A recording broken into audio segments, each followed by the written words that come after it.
been beautiful British summer. It was fun while it lasted. A nice little 2 weeks of sun. Now it's back to grey skies and rain.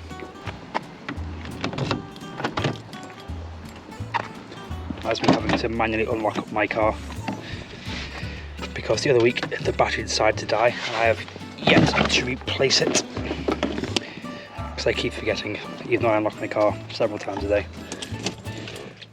But anyway, what was this wide angle? I don't know. Anyway, welcome back to the channel, guys. James McPhee here.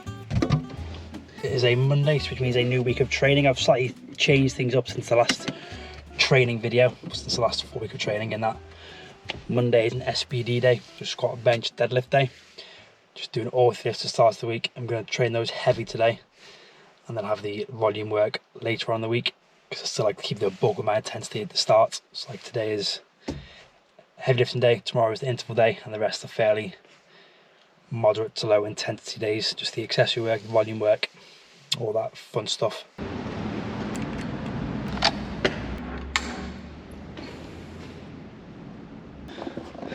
And here we are back at the gym. Got it to myself for the next hour or so before people start arriving for open gym. Well, I think there's a session on before then, so I may film while they are here, get used to talking to the camera while people are still training around me. Although I'm still not used to doing that, even though I post content on Instagram, I'm fine talking to the camera, but when people are around, I just seem to get stage fright. But time to get warm. Today's session is, like I said before, SBD day, so I'm currently sort of running a 5-3-1 kind of variation on each lift. So today is a heavy 5 squat, so that'll be 1-4-5 squat for 5. Then bench. I've decided to change bench and drop 2 sessions, so it's the first probably heavy 5 or moderate 5 on that. And deadlift will be a heavy triple, aiming for 197.5, which is 5 kilos off my best 3RM. So lifts are on the up, which is good, and so is my running times are coming down, so making gains in both, which is good to see. Long may it continue. Currently about 20 weeks out from Hyrox, so I'll probably do 5 or 6 weeks of this kind of training, SBD day, intervals, lifting, running, 6 days a week, and then take it from there, see where I am, and switch things up then. At the minute, these are my go-to mobility tools right now. I find this being the most effective. Obviously the peanut is good for my T-spine, gets that nice and loosened off. And this lacrosse ball, I'm going to show you a mobility drill in a second. It's really helping my shoulder. Because if I had mentioned before, I did my right shoulder in, failing every muscle up. I might put the clip in now, I might not. Viewer discretion advised if I do. I'll maybe put a warning up as well. But that's been bad for about, I think, for 4 years. And it kind of affects me trying to barbell back squat. But I found these 2 stretches really help to get the area loosened off and able to actually get the bar into somewhat of a comfortable position. Ping like one of your French curls. So the first drill of the cross ball is just getting into the traps and scap. Just place it behind the meaty part of the shoulder. Get it all around, find that tight spot. That's pretty much on it right there. Just taking the arm from overhead, lean through in front of the chest, to overhead. Now you can probably see this shoulder doesn't go all the way down to the floor because that area is just very tight. I'm not sure if it's because there was ligament damage, but obviously this was done before lockdown, so I couldn't get it fully seen to by a physio. It just sort of got worse over there. I've seen pictures since, but it's still not improved an awful lot and can get worse. But yeah, up overhead. But some presses. This is the worst one, kind of like in a sword raise. But as I like to jokingly say, night fever. But there's nothing funny about this. And then yeah, just roll around, find another tight spot. Ouch. Same again.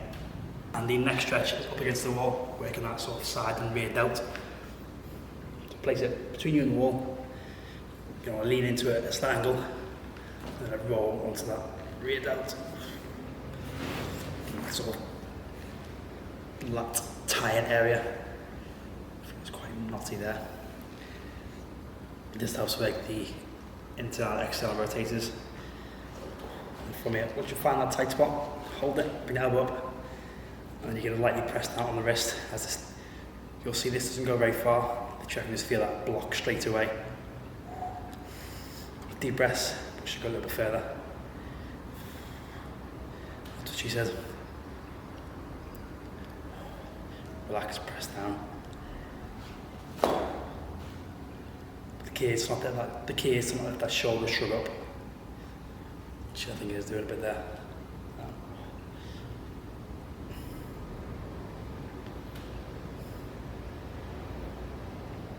And having good internal rotation also helps with the bench press to help get into a decent position off the chest. Otherwise, your shoulders will shrug up because internal rotation won't shut down there.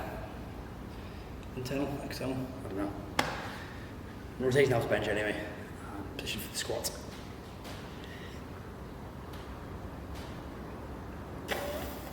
And we are back with another voiceover. This was going to be a mic'd up session, but I was getting too frustrated with my warm-ups as my shoulder was being a pain. Wouldn't get loose, so the bar wouldn't sit comfortably, causing a lot of pain on that right hand side. So I just took the mic off and just trained as normal with a bit of aggression. And I was just, at this point, I was just talking to the camera thinking how 145, which was the top set for the day, used to be my third warm-up set. Whereas now it's a top set, which a few years ago would have really affected me mentally, but I've realised that obviously I've been injured, so my numbers aren't going to be where they are, and my training goals at the minute are not absolute strength.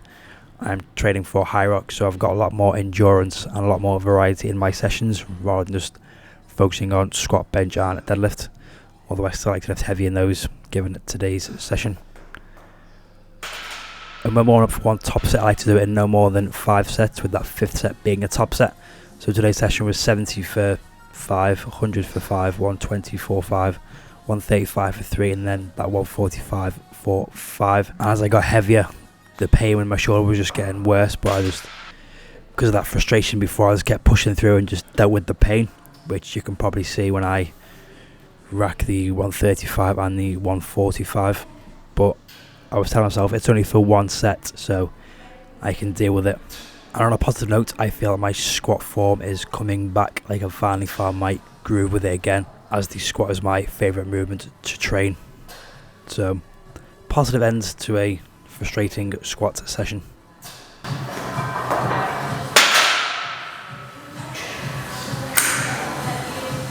And then moving on to the bench session, which starts with 50 reps with the empty barbell, which I got from Glenn Gillen, who I think got it from Christian Guzman. Just 50 reps the empty bar, gets everything nice and warm, nice and pumped, ready to go heavy. Now this is going to be my main bench session of the week.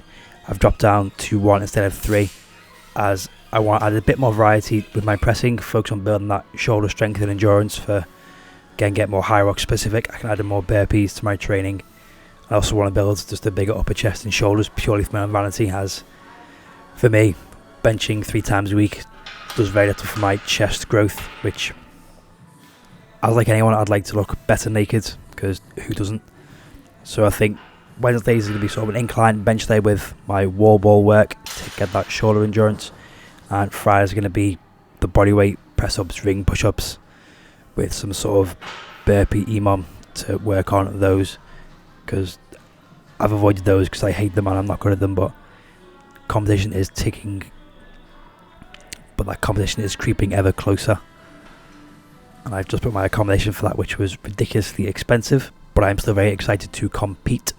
And I'm only now realising that this video was blurry, but this was the top set at 112.5 kilos, which was okay, but my left shoulder wasn't enjoying it, and it wanted to shoot up out of position, but we managed to get those 5 reps finished.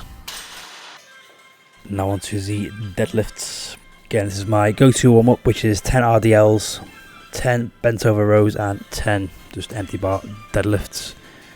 I'm having to feel a little tight and tired from Saturday's run, which I hit a 10 kilometer PB of 56 minutes 26 seconds, taking 3 minutes off my time, which I was pleasantly surprised with, and it was unplanned. And I feel like I'm starting to find my groove with conventional deadlift as well. I think I've lost some weight, so my gut is a bit smaller. I'm able to get in a much better start position. And this was a 197.5 kilo deadlift, which is 5 kilos off my best ever 4.3. So I'm excited to get past that in a couple of cycles of training's time, if that sentence even made sense, with a sassy belt pop and fist pump for celebration. Finishing with a quick bit of accessory work, which for me is probably one of my favourite things to train, which is the glutes. So today was side plank climbs and single leg glute bridges. Not only do these help build a solid, well-rounded pair of glutes, I feel it also massively helped my powerlifting numbers when I was prepping for that competition last year. And these have played a key role in rehabbing my hip and getting that back up to full health. And again, I aim to train these 3 times a week using a variety of different accessory work movements. Just hit it from all angles. And another key area along with glutes is the core, as core is king if you want to lift big weights. As performing just compound movement isn't enough for the core, you need to be hitting it from different angles.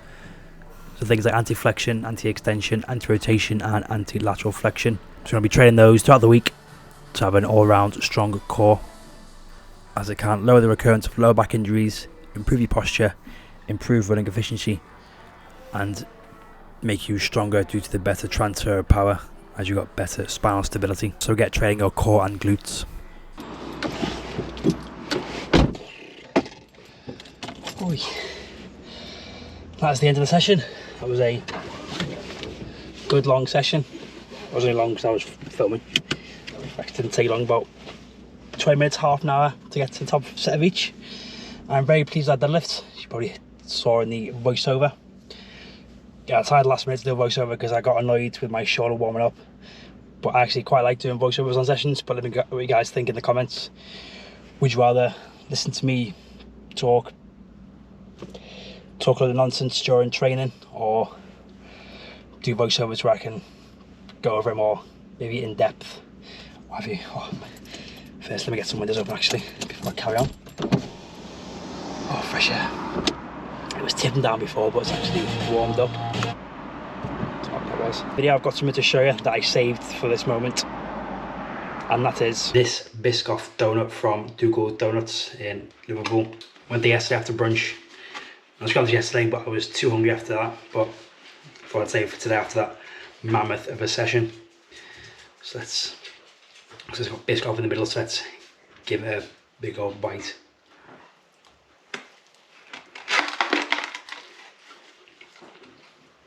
Oh my days. That was good. I've been a good boy waiting for a treat. Aren't you, mister? Oh, good boy. And I'm going to end this video here after I give Odin a treat. As always, leave this video a like, comment below what you'd like to see if you enjoyed today's voiceover, or if you want me to do like a raw training vlog where I just chat nonsense for the whole session. And if you are new, smash that subscribe button. I'll catch you all in the next one. Peace.